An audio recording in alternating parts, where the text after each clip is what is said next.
Hello friends, मैं हूं कमलेश कुमार और आप देख रहे हैं शिक्षण के प्रमुख सिद्धांतों की क्लास। ओके ना। मैं आप लोगों को सबसे पहले ये बता देना चाहता हूं कि शिक्षण के सिद्धांत होते क्या हैं।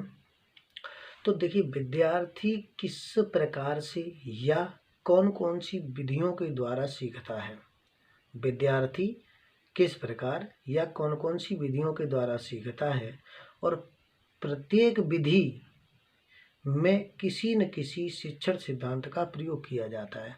अर्थात हम लोग कह सकते हैं कि जिस विधि से वह सीखेगा उसमें किसी न किसी शिक्षण सिद्धांत का प्रयोग किया जाता है।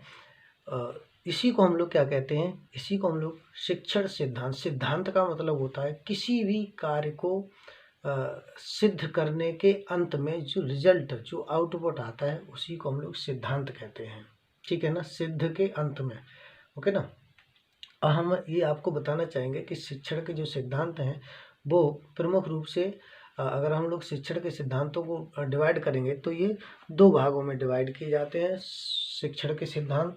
इनमें सबसे पहला आपका शिक्षण का सिद्धांत है सामान्य सिद्धांत, दूसरा आपका मनोवैज्ञानिक सिद्धांत है। ठीक है ना। तो सामान्य सिद्धांत में आप क्या पढ़ेंगे, सामान्य सिद्धांतों को मनोवैज्ञानिक सिद्धांत, सामान्य सिद्धांत। ठीक ना। यहाँ पे मैं आपको बताने का प्रयास करूँगा कि सामान्य सिद्धांतों को किस तरह से याद रख पाओगे, शॉर्ट तरीके से, मतलब एक ट्रिक के माध्यम से मैं आपको बताने का प्रयास करूँगा कि किस तरह से आप इसको याद रख पाएंगे। तो देखिए फ्रेंड्स, ये बहुत ही अच्छी ट्रिक है, इसको आप लोग याद कर पाएंगे तो ये सारे के सारे सामान्य सिद्धांत आपके एक ही ट्रिक से क्लियर हो जाएंगे। एक कहानी की तरह है ये। एकलव्य ने वैयक्तिक भिन्नता से प्रेरित होकर जीवन में निश्चित उद्देश्य का चयन करके रुचि से गुरु की मूर्ति बनाने की योजना बनाई। अर्थात एकलव्य एक ऐसा बालक था, ठीक है ना, जिसको गुरु द्रोणाचार्य ने शिक्षा देने से मना कर दिया था, क्योंकि वो ना एक शूद्र जाति से था। तो यहाँ पर हम लोग कह सकते हैं कि वो ना वैयक्तिक भिन्नता से पीड़ित था। इसीलिए यहाँ पर वैयक्तिक भिन्नता से प्रेरित होकर मैंने यहाँ पे जोड़ने का प्रयास किया, उस घटना से जोड़ने का प्रयास किया है। क्योंकि हम कभी भी कोई भी चीज़ याद रखना चाहते हैं, कोई भी घटना, तो हमें क्या करना होता है, तो हम एक दूसरी घटना से लिंक करके उसको आसानी से याद रख सकते हैं। ठीक है ना। तो इसीलिए हमने क्या किया है, एकलव्य के जीवन से इसको जोड़ते हुए और हमने ये आपके शिक्षण के सिद्धांतों का इस्तेमाल कर लिया है। तो एकलव्य ने व्यक्तिगत भिन्नता से प्रेरित होकर जीवन में निश्चित उद्देश्य का चयन करके रुचि से गुरु की मूर्ति बनाने की योजना बनाई। अब आइए मित्रों, हम देखते हैं कि एक एक करके ये जो शब्द हमने यहाँ पे देखिए, ये जो लगाए हैं सिंगल कॉमा के अंदर शब्दों को बंद किया है, तो उनका कोई न कोई इधर मीनिंग निकल रहा है। आइए हम देखते हैं कैसे। तो सबसे पहला है हमारा वैयक्तिक भिन्नता। वैयक्तिक अलग है, भिन्नता अलग है। तो यहाँ पे देखेंगे वैयक्तिक भिन्नता को जागृत करने का सिद्धांत। ठीक है ना, वैयक्तिक भिन्नता को जागृत करने का सिद्धांत। तो इसमें ये वैयक्तिक भिन्नता का जो सिद्धांत है वो ये कहता है कि प्रत्येक बालक में योग्यता, रुचियाँ, क्षमताएं एवं बुद्धि भिन्न भिन्न होती है। अतः शिक्षक को चाहिए कि वो बालक की इन सारी चीज़ों को ध्यान में रखते हुए उसकी क्षमता, उसकी योग्यता, उसकी रुचियाँ, उसकी बुद्धि, उसकी उम्र को ध्यान में रखते हुए शिक्षण कार्य करें। इसी को हम लोग क्या कहते हैं, इसी को हम लोग कहते हैं वैयक्तिक भिन्नता। ठीक है ना। प्रत्येक व्यक्ति में एडेप्टेशन की जो क्वालिटी होती है वो डिफरेंट होती है। On the basis of different we should need to be proceed the things. Okay ना। तो शिक्षक को चाहिए कि वो व्यक्तिगत भिन्नता को ध्यान में रखते हुए शिक्षण कार्य करे। दूसरा है आपका भिन्नता या विभाजन का सिद्धांत। तो भिन्नता या विभाजन का सिद्धांत ये कहता है कि प्रत्येक शिक्षक को चाहिए कि वह अपने पाठ्य वस्तु को विभाजित करके पढ़ाए। ठीक है ना। जिससे क्या होता है, विभाजित करके पढ़ाते हैं तो जिससे क्या होता है कि बच्चे को अच्छी तरह से समझ में आ जाता है। ठीक है ना। तो इसको विभाजन के द्वारा हम पढ़ा सकते हैं।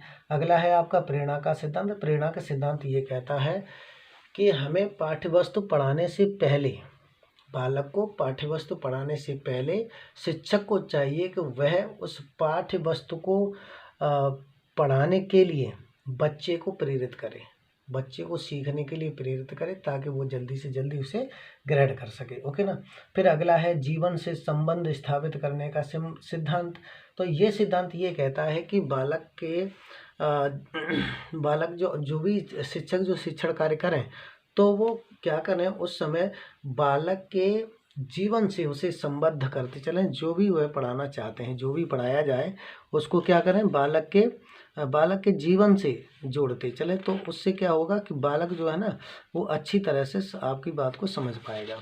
ओके ना। नेक्स्ट है आपका निश्चित उद्देश्य का सिद्धांत। अब निश्चित उद्देश्य के सिद्धांत की अगर हम लोग बात करेंगे, तो हमारे जो अध्याय होते हैं या पाठ होते हैं, वो होते हैं 3 तरह के। कौन से 3 तरह के होते हैं, यहाँ पे देखिएगा, काश, हमने एक काश का फॉर्मूला लिख दिया है, ठीक है ना। ये ट्रिक है काश, तो के से मतलब है, ये टाइप्स ऑफ लेसन्स होते हैं। ये क्या हैं, ये हैं आपके types of lessons, types of lessons माने के अध्याय के प्रकार, ठीक है ना। तो टाइप्स ऑफ लेसन्स हैं आपके ये। तो ये होते कितने प्रकार के, तो 3 प्रकार के होते हैं। एक तो होते हैं आपके नॉलेज, KNOWLEDGE,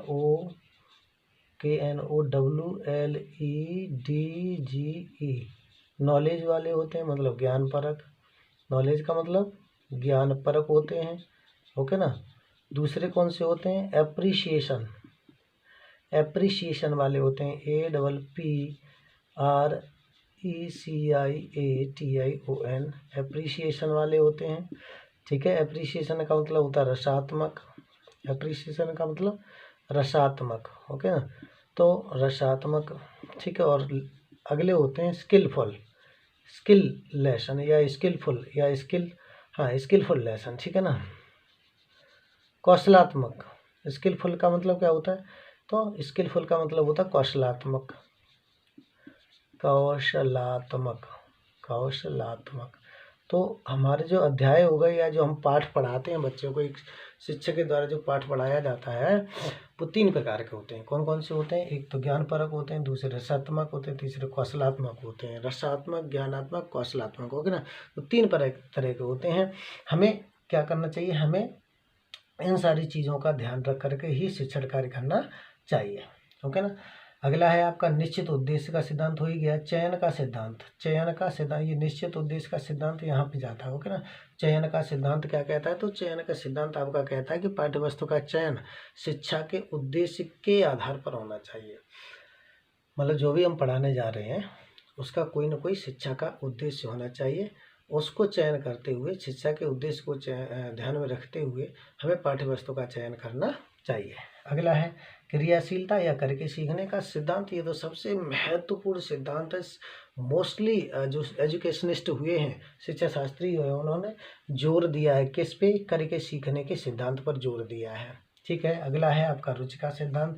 तो रुचि का सिद्धांत ये कहता है कि बालक में क्या करना है, रुचि जागृत करनी। विद्यार्थी को पढ़ाने से पहले उसे उसकी क्यूरोसिटी को जगाना होता है, ताकि वो ना हमारे पाठ में, हमारे जो हम पढ़ा रहे हैं, पाठ्यवस्तु पढ़ाने जा रहे हैं, उसमें ज़्यादा से ज़्यादा रुचि ले सके। ओके ना।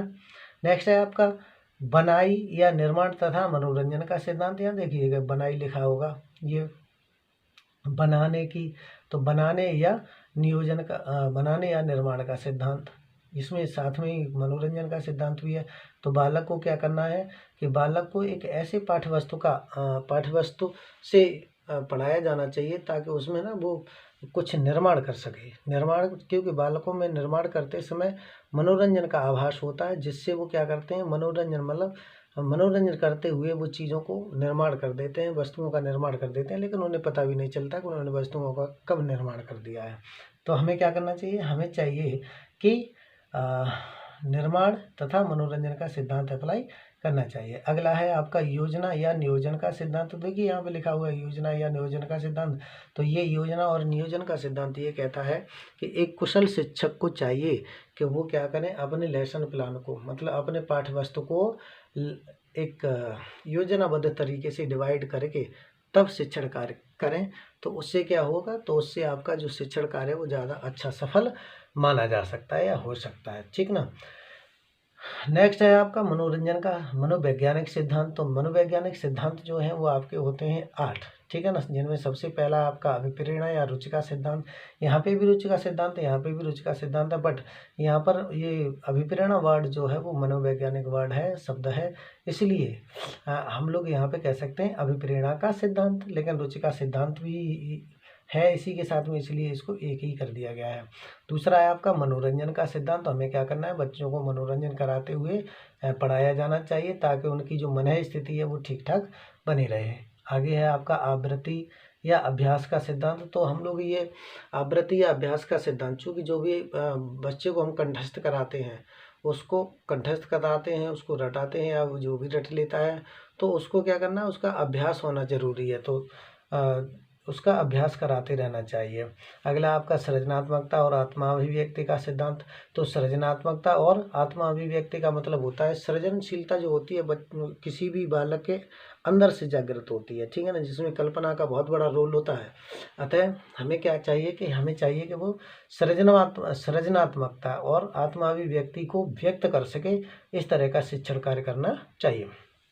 अगला है आपका सुधारात्मक शिक्षण कार्य। शिक्षक को चाहिए कि बालक का जो इवैल्यूएशन करते हैं, हम लोग मूल्यांकन करते हैं, और मूल्यांकन करने के बाद में जो उसमें कमियां रह जाती हैं तो उन कमियों को सुधारने के लिए हमें क्या करना है, सुधारात्मक शिक्षण का प्रयोग करना चाहिए। नेक्स्ट है हमारा सहानुभूति और सहयोग का सिद्धांत। ये कहता है कि शिक्षक को चाहिए कि वह बालक के साथ में सहानुभूति अपना कर तथा सहयोग की भावना के द्वारा बच्चे को शिक्षित करें, शिक्षण कार्य करें अपना, ठीक है ना। पुनर्वलन का सिद्धांत ये कहता है कि बालक ने कोई कार्य किया है, अच्छा किया है, तो हमें क्या करना चाहिए, उसको पुनर्वलित करते हुए उसे पढ़ाना चाहिए, ताकि वो ना उसके अंदर जो है ना अभिप्रेरणा बनी रहे और वो हमारे ज्ञान को अर्जन करने के लिए लालायित रहे। इसी तरह से आपका इंद्रियों को प्रशिक्षित करने का सिद्धांत। तो हमें क्या चाहिए कि हम बालक के जो ज्ञानेंद्रियां और कर्मेंद्रियां होती हैं उन सभी को प्रशिक्षित करें, मतलब एक ऐसा उपाय रखें जिससे बालक की जो कर्मेंद्रियां और ज्ञानेंद्रियां हैं उनसे